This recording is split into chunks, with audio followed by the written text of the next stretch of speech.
Welcome to the Real Joe Show, where we speak with industry leaders to learn about their tips, tricks, and roadblocks and their successes in an ever-challenging real estate market.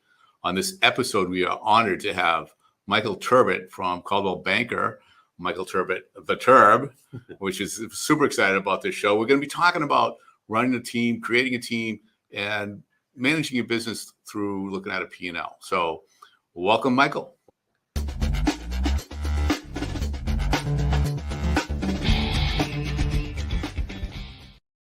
All right, so Terb. What's up, man? Hey, really, it's a blast to have you on. You know, I've watched your podcast. We've met before.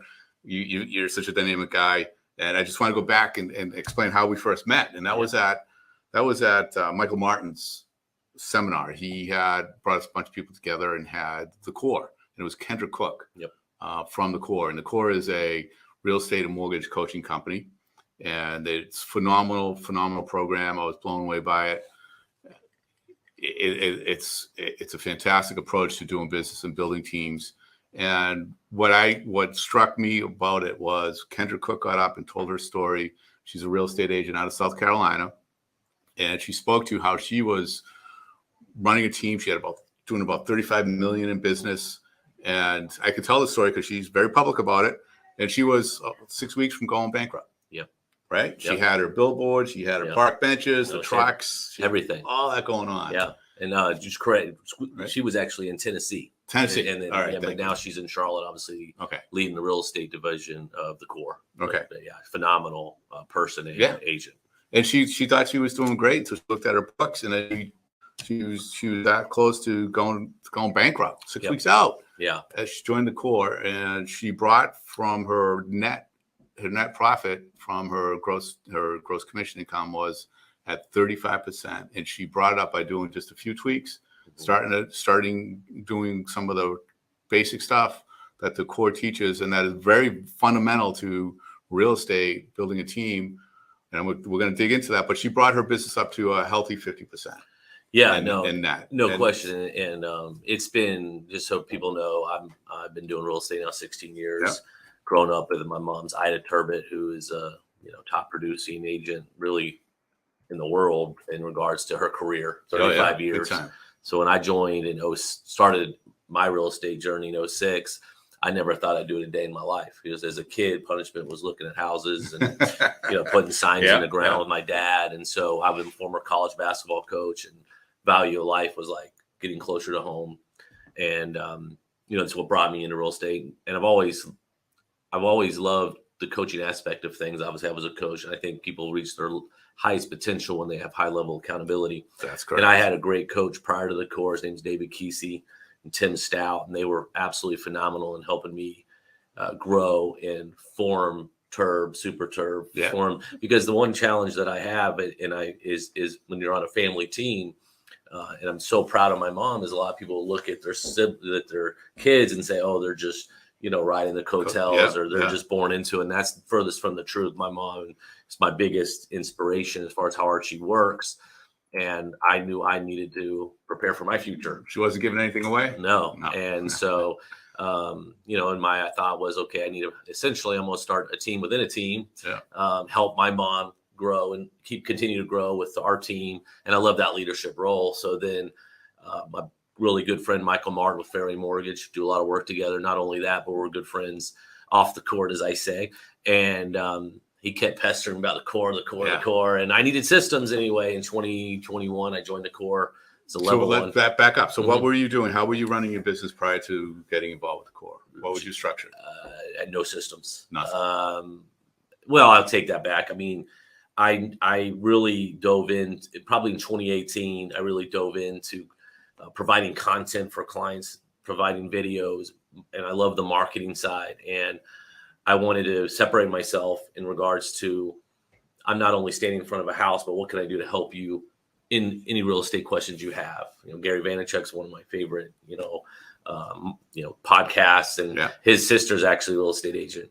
Oh, I didn't know that. The best podcast I ever listened to him was about 18 minutes long, and he was talking about what agents should be doing and giving away content for free. Sure. So I kind of took that and run, and I started things like Tuesday Tips with Terb, and I would do little minute videos of, just nuggets to people that they may not know. I mean, you still be surprised that people do not know they don't pay a buyer agent commission on a transaction. That's right. They don't know. But little tips, and I just kind of started wanting not only be an agent, but I wanted to be the mayor of the town as well. There you go. And so I had that down. And people ask, well, how did was social that what the Super Turb part was? Is that so my coach Tim Stout, he's south of Georgia. He's a phenomenal entrepreneur, real estate agent. I mean, guy's amazing, retired UFC fighter. And I was that type of person that said, I need these 5 things done by the end of the week, and I would do them. Right. And we were always thinking of content and stuff. And I said, what if I do a Super Turb, helping buyers and sellers in distress? He goes, when are you going to video to me? So I said, well, I guess next week. So I produced and did my very first video, the Super Turb, video, and where I helped a buyer get a house. Then I did another one with a seller. I actually need to do another one. I haven't done one in a couple of years, but that's just kind of where I started that brand. Yeah, and then it wasn't until, but I knew I needed more. This is what I need to do to help grow and build a business. Yeah. And the marketing side was there, but just knowing, okay, what are the next steps? And then that's where the core came in. You're showing your mayor, you're showing your competency in real estate. Yeah. Okay. And did you have anybody working underneath you at this point before you went to the core? No, so I was just me. I think a lot of it, actually in October of 2020, I had 14 homes under contract, closing that month. And I was literally about to die. Yeah. And I was so afraid to let go, where many agents have that problem. And I brought Lauren's our office manager and closing coordinator for our team. And now she started helping me from contract close. Okay. And that was hard for me to let go because, of us, you go to a contract, I was still scheduling the closings, the inspections, the repair requests, anything. And I just couldn't, she's taken it, and I had to let go, and she's amazing. But then I knew the next step, especially when I joined the core, was I needed an assistant and to help me with my day-to-day, the CRM, the emails, just your things that are very valuable in running your business, but it's not allowing me to do what I do well, and which is have conversations and meeting people. Right. So that the core help you figure out what your value is? Oh, yes. Yeah. And explain that to the viewers, because I have this conversation all the time with agents. Well, no, most agents, our number one job is to bring business into your team, no matter whatever your structure is. And if you're not having that opportunity to be on the phone or being in front of people, having lunch with people, and making more new and more relationships, then you're losing money. I know there's a math equation, don't have in front of you, but if you really look at what you make and break it down and you find out what your hourly rate is, it's staggering what you make in an hour. Yep. And if you're not, don't have your time blocked accordingly, it's amazing what you are wasting. Yeah, I know agents, their time when they're building their business, they're making $500 to $1,500 an hour. Mm-hmm. But they don't realize right. it. I mean, and so one of the things that David Kesey asked earlier on when I was working with him was, who's your boss? And I'd always say, I'm my boss, or my mom, or my broker in charge. In reality, your schedule is your boss. And that's the one thing that agents don't have fully grasped, because they'll always say, Terp, how do you do it? Podcast, videos, working with, family, everything. If I put on my calendar, I'm going to do it. And the one thing that I'm actually doing now, which has been foreign to me, but I'm starting to do it, is everybody in our team has a printed off calendar for the day. And it's blocked, and it's for everyone individually. And that way I know exactly what I'm doing that day, and trying to fill out the white space in between, where when people don't necessarily know what they're doing every day, then they get idle and it doesn't work out. Yeah. I live by my calendar. I think everybody should. Mm-hmm. Just make sure you use AM and PM correctly. Cause I missed a lunch today, cause I had it at 11:30 PM tonight. That happens. Yeah. That happens. Yeah, and, but that was my next step then, was to find someone. And I was blessed. Jordan Hatch answered a Facebook ad. And at first I was afraid of not having enough for her to do. I think that's another thing with any agent that's ready to take that next step to learn how to grow and delegate, which of course the core is phenomenal at. But I remember Tim told me, Terb, you're looking at you think the pool's 12 feet deep. It's 2 feet. Take a step. Right. Worst case is you have 90 days to see if this person is the right fit for you. 30 days to train them, 60 days to make sure you got everything right. 90 days, you're going to know if you're a fit. And if you have 3 months saved up, at least that, it's just going to help you grow. Right. And it took me a while to figure that out and take that step. And then Jordan kind of morphed. Not only is she my assistant with my day-to-day, but she then starts now, she's working with my buyers, and nice. It's absolutely amazing. So nice. And we're actually looking to even grow now more. So you went from zero team to now you have a transaction coordinator, an assistant, and Jordan, or is Jordan your assistant? Jordan's as well? kind of a combo. And I got to preface too, I'm very blessed in the fact that with the Ida Terbet group, we already had 3 admins, or 3 RP1s, as we call them, working with us. We had Lauren Setzer, who's our office manager and closing coordinator, and Rachel and Katie that help with the listing side and marketing side. So I already have that. But they work under Mom, but they help me as well. So I think one other thing is they see how hard I work, and people follow when they see people that work hard, they want to follow that and help that success. Absolutely. And it's been really cool for them to work with me in that regard to try to hit my goals. So I added Jordan mainly to help me specifically, but I've got a great team within the team, if that makes sense. Gotcha.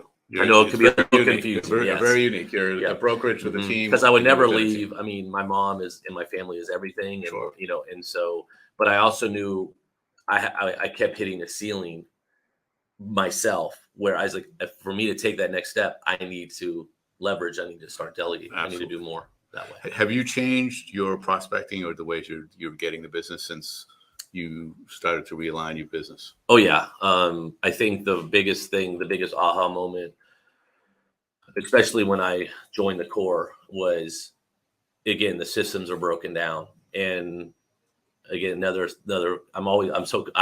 feel like I'm coachable. And the one thing that someone told me was, Coach Kesey told me, do what your coach tells you the first time. Don't second guess it. Right. Don't second guess it. Do what I tell you to do. Do what I tell you to do it. And it's amazing. We had an agent named Jennifer Zeck on our team, and she's like a sister to me, and she went on her own. Very proud of her. But I could literally, she was great at what she did, but as she was growing her business, we'd have our team meetings, and she was like a sponge. I could tell her to go run around this building 2 times, touch that door, get a hot dog, bring it, eat it, come back. She would do it, not ask questions, and it's amazing seeing watching her business just grow. Yeah. So that's what, someone tells me something to do, I'm going to do it. And so with the core, it's simplified. I think where a lot of agents, when they hear get on the phone, make calls, they think cold calling. I don't cold call. Right. I despise it. Why do something you don't like, right? And that's one of the reasons why I love marketing. I love the video side, because even in my office, I have something that says process over the scoreboard. Yeah. Because again, we're in an industry where we wake up every day unemployed, and we can do so well, we can work so hard, and it doesn't translate into a sale. Right. But I know if I do X amount of calls, or X amount of birthday cards, or X amount of thank you notes, or my videos that day, I know I'm stacking bricks where we're going to eventually break through. Because you can't control the end. No. You can control the input. You can't control the effort and all that. That's it. Not the out. So the core really really stresses upon having a very tight CRM, a tight database of people that you like to work with, that we call VIPs, past clients, and obviously friends. So on Mondays, it's very easy. So even the day when I had COVID and I missed the podcast a few weeks ago, I still got on my kitchen table and I made my 15 VIP calls. Now, who are VIPs? Those are friends of mine, past clients, business owners, inspectors, people that I like to talk to, that I'm helping them grow. And in the same token, they're going to refer me business. Yeah. And if you think about it, guys, if you had a VIP list of 50 people you want to grow a little bit at a time, but at the same time, they like to have 50 VIPs. Think of just one of them gives you a referral a year. Right. One. So then Tuesdays, which is my favorite day, it's current client day.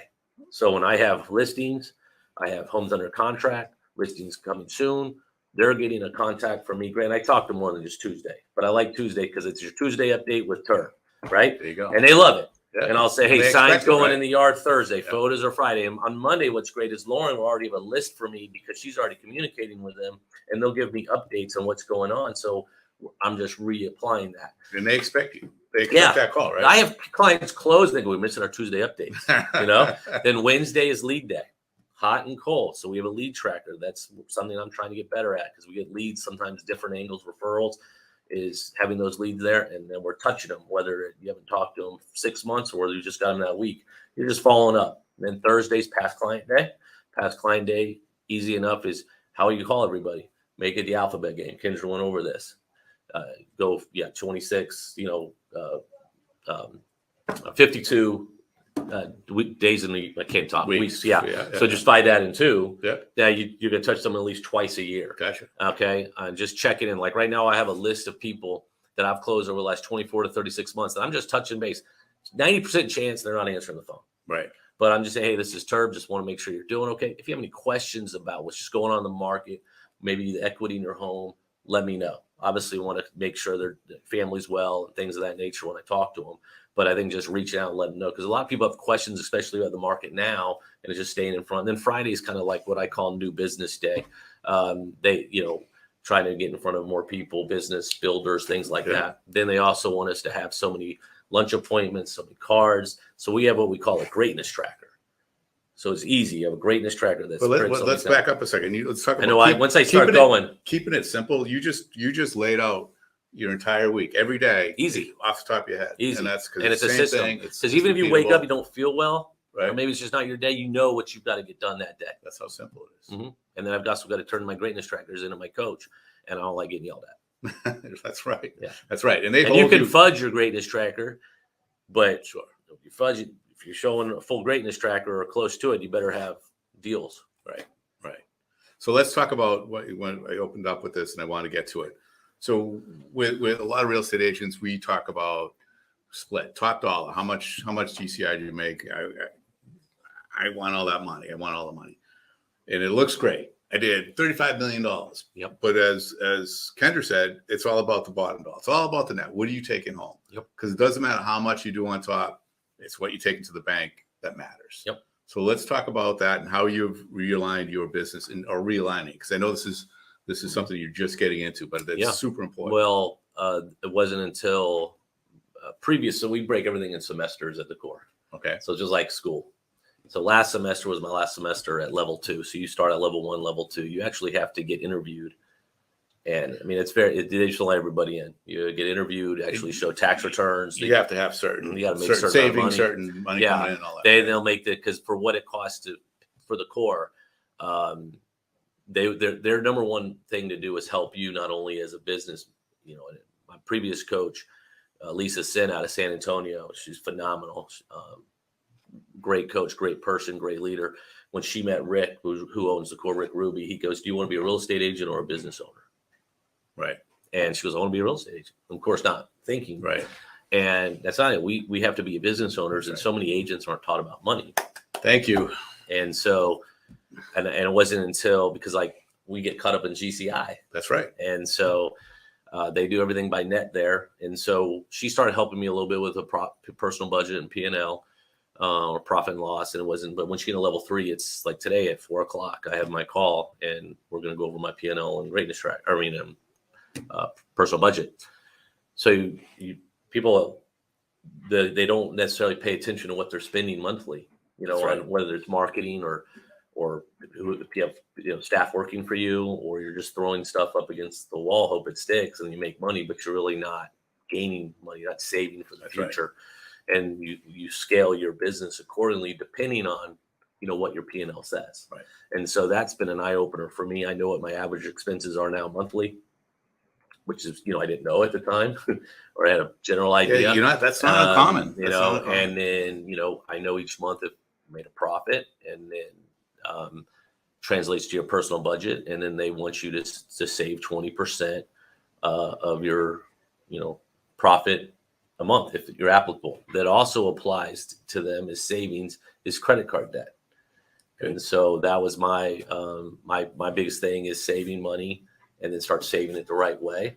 And it's amazing. It almost becomes like, I've only done it a few months, and for many core agents that have been doing this for years, is like, it takes about a good year to really get your, some may take a couple years really to get the documents down and really get it buttoned up. But then it starts becoming a game within a game to see how much money you can actually save. It's your guide. I mean, it's all about, we're all in this. We're in it. Well, many of us are in here to be a business, to run a business. A lot of us are just to do transactions. And that's a huge mind shift. You said it's quickly. That's a big difference between running a business and doing deals and chasing deals. So running a business, it's all about making the money. And if you're not making money, why are you doing this? And then, of course, scaling accordingly. Right. But you're exactly right. I mean, it's, and that's where a lot of agents, 87% of agents don't make it to their second year, or you always see agents doing this. And that's not only, that's because usually they don't have a lot of help in regards to the ups and downs in regards to, an agent's year. And that's because another thing that was told me is tomorrow's business is more important than today's. Right. And what happens when a young buyer or another agent, a young agent, or it doesn't really matter if you're the only person, you sell a house, what does that agent do for the next 30 days? They consume themselves with that file. They're not thinking about who am I going to have next. Right. And that's where you get the porpoising. Yep. They stop marketing because they're just in the deals. They're not worried running about a business. They're chasing the deal. Yep. And that's a super challenge. And another big thing, when you're not running a P&L and you're not paying attention to your cash flow, come the end of the year and the tax man's hitting the door in April, a lot of people getting in trouble. Yeah. So we got to have our tax account, and so it's been great for me. Yeah. And it's a great. I'll be 44 in November, and I'm like, I have 11 years. 11 years. Yeah. That's my goal. And then at that point, I'm going to work because I want to work. Right. It'll be done. It'll all be just fun. Mm-hmm. Well, at that point, I hope that eventually you're having fun, I'm having a great time. Yeah. You wake up, there's no ceiling in this business too. And that's when people ask me, like, what do you love it? And not only is it to help people, because I think sometimes you say that and it's kind of a canned answer, but you don't understand until, you're helping people either transition into new parts of their life, or you're helping them get that home they love.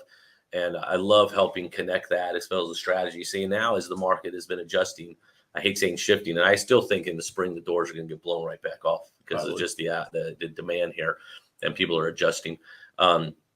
It's having that strategy and actually, talking to your sellers. The day of, at least for right now, of depending on the location of listing a home on Thursday, have it coming soon for a week, and then you put a deadline. It's more. Right. It's There's still I'll contest that it's always price. No, it's pricing. It's always price. Price and updating. Yeah. Well, there's a price for not updating. No, and it's right. And so exactly. If you want the highest, it's a combination. And what I always say is pricing accordingly. Start to but we're a lot of the challenges over the last couple of months is seeing if you see a home that's sold close in June, it's not the same. It's not even close. But again, actually, it up until 3 weeks ago, if it closed. Yeah, it's not 3 weeks. It's not even. I only go 30 days back now, and it's with CMAs, and even then, I'm just looking at pendings because they were going under agreement when it was still hot. Yeah, and they closed when it's not. And it's still like just last weekend, I had sold 2 properties. One had 7 offers, another one had 4, but it was the location and price point, And then you have some. Anyway, it's just a matter of making sure it's who you work with matters. Right. Absolutely, and.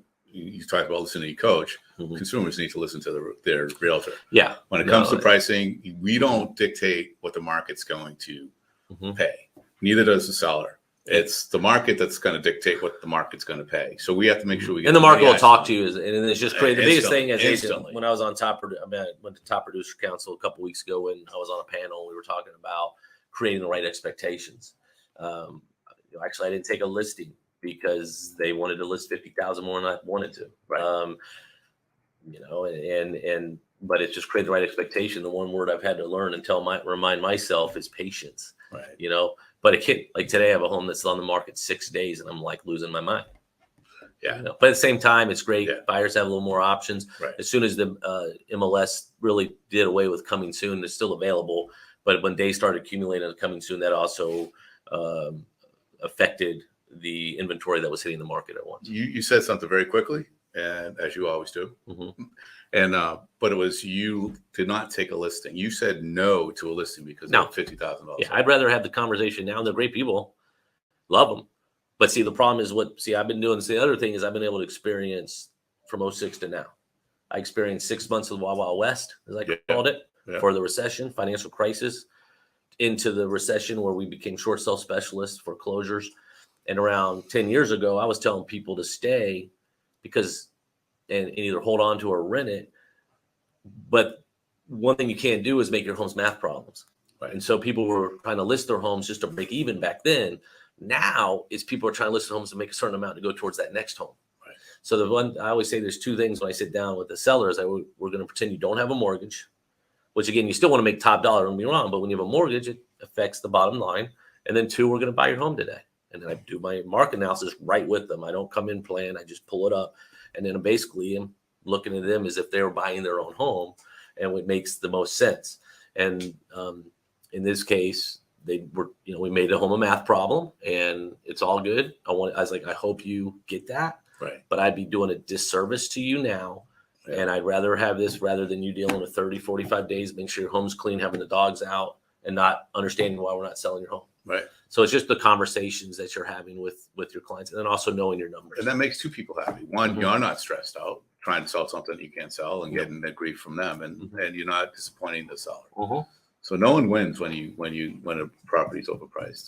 No. And again, I feel like it's interesting. We're just kind of going through a really interesting time right now, but I love being in it. Yeah. Yeah. It's always interesting. This market, real estate's never dull. Never dull. No, it's hard to believe it's September 1st today. Yeah. Something like that. September 1st. This is Huh? Yeah. Yeah. Maybe not when this is you watch. Oh, well, today, as I'm sitting here, September 1st, but it doesn't feel like this year's gone so fast.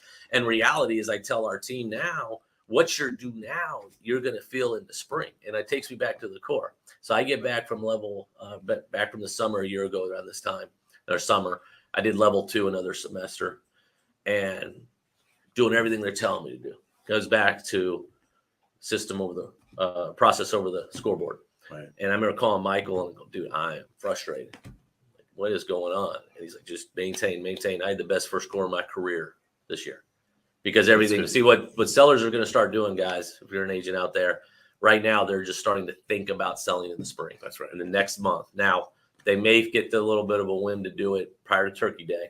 Now buyers, on the other hand, we're such a reactionary society. They're adjusting to the new rates or where they can buy. Actually, I did a video today about Labor Day, but I really wanted to let everyone know we're here to help them if they need to go see a house, right? Because you might avoid a little competition. But what you do today is what you're going to see in a couple months, if not the new year. And That's in right. July, when it's normally slow anyway, I told Jordan, I said, just tell yourself it's Christmas in July. Because what happens in December? A lot of agents shut it down, holidays. But what you do in that month is setting yourself up for that first quarter. And there's still, even then, there's still buyers out there. And the buyers that are out there are pretty serious. Mm-hmm. So if someone's out there in December and they're looking, they're real. No, and I think come springtime, again, this is just my termnostics. I'm trying to get my crystal ball to work. I joined the chamber just to meet new people. And at the new member orientation, they stepped up and talked about jobs coming here, guys. We're going to have over 80 people moving here. And just a day, 80 people moving a day. And they're jobs that you know of, like Fuji, Meta, Apple, Google. There's companies you don't know about, tech jobs. People cannot get here fast enough. Well, they all get ancillary jobs with them, other companies around. And the fact now people can also work remote. That's one thing COVID showed us more. That they can do that. It's telling you, and we're still so undervalued when you look at it as a macro compared to the rest of the country. Oh, absolutely, yeah. We're in a phenomenal spot. So happy to be here. I've only been here a year, and it's a fantastic place to live, especially in real estate. So how are we doing on time? I'm sorry, I'm going to break in because I know. All right. So I just wanted to wrap this up. One of the biggest things I think you brought up is for real estate agents, make a decision. Are you going to be a real estate agent and chase deals and open doors and drive people around and be happy and do all the work yourself? Or are you going to actually step out, manage that, and run a business? Yeah. I think that's, it's took me a while to figure all that out, but I think at the end of the day, like you blink and it's September, and you just got to know what you want and your overall, where you want to be in the future. Going to your P&L, your profit and loss statement. How often are you looking at that, or how often are you? We do it at the first of every month. First of every month. Or in this case, and then we do the personal budget for the next month, or at least an idea of what you're going to budget that time. But you take what you take from your P&L and apply it to the personal budget as far as your profit. Gotcha. And that makes sense, right? Because you don't know what your personal budget is until you know what your profit is. And as far as systems to do that, are you using anything specific? Or just Excel. Just Excel. But through the core is already, I don't know how to do all that. I just know the math works. And then if I have problems, if it's not working, I take it to Lauren. Right. And then she fixes the algorithms or all that stuff. Nice. But so what's next for Terbet and his team? I am very excited only because, it's fun to see things kind of coming together, and as far as the hard work and then kind of what I'm seeing, but I want to continue to grow. But I also want to have value of life. And that was the other thing that, I just had the other thing with the core is really cool. I know I'm talking a lot about the core. No, okay, I'm not done yet either. Okay, so keep all right. going. I'm very passionate about it. Yeah. And so my coach right now is John Bai, and he's agent out of Seattle, Washington. And the guy is just a rock star. And being in level 3, each semester we have the opportunity to go do a site visit. And so we go to their office, see how they work, Q&A their admin, Q&A their salespeople, one-on-one with the coach. And to be a level 3 coach, like, it is a big deal. Like, you have to have so much money in the bank making something here. It's just not someone that there's telling you to make calls. So just a couple weeks ago, I went out to Seattle with 10 other of my core mates from across the country, sat down, was able to watch their team run, and it's just absolutely amazing. And when we were talking with John, because Jordan asked me, this is what's your why? Why do you do this? And, because Jordan asked me that. And when, John originally got in the core, he's like, I want to sell 500 homes a year. Like, that was his thing. He wanted to be big. And then you realize, you know what? That's not me. Right. I can do 75 homes a year. My team does, 50 combined. You know what I mean? He goes, I like to come work with people I like and, enjoy my weekends, enjoy my family, just had a baby, and then make a certain amount and build for my future. That's what I want. Yeah. And when Jordan asked me why was, I just want to be the best, but not only at best at business or real estate. I want to be the best father, the best parent, the best. I want to have the best. And by the best, you mean your best. My best. Your best. My best. I want to be, we all have goals. And right now we're on pace to reach our goal. We need 10 more deals to get there. But right now, I wouldn't have been able to know all of my numbers until the core. Right now, just eclipsed 26 million pending closed, 56 homes pending closed, which prior to this, my highest was 21 million. And so my goal now is 70 and 35. Nice. And I'm going to get there. And then eventually we'll continue to grow from there. Fantastic. And to go back to not only being best, you said you want to have fun. Oh, I have a blast. Yeah. And find you on your podcast and your video. Where can people find the Super Terbet podcast? Yeah. We talk real estate, business, sports, and beer in the triangle. I started that about a year and a half ago. Beer. Yeah. I started that almost 2 years ago, matter of fact, is just talk to local business owners, entrepreneurs, help them tell their story as well as meet new people. So you can find that on Spotify and Apple. And then, of course, Michael Terbet, my YouTube channel. Have it on Facebook. Now, TikTok, guys, reels are everything. Reels and shorts. I had to do that today. It's just not the regular videos that organically everyone wants to swipe up. But yeah, you can find me there. And guys, if you just have questions, I love to help. I think those who teach learn twice, and I love to coach. Absolutely. And I think I can see myself in that role. Actually, when I decided to join the core, I wanted to be a level 3 coach in 5 years. Fantastic. That's my goal. It's a good one. That's awesome. But one last thing with John, believe it or not, I almost fell off my chair, and this is what I want. This is what I'm striving to be. He doesn't have his cell phone on one thing. He has his number on one thing that goes to the office. Saturdays are appointment only. Sundays off. Nice. But how many agents say that? Nah. Like, I started hyperventilating.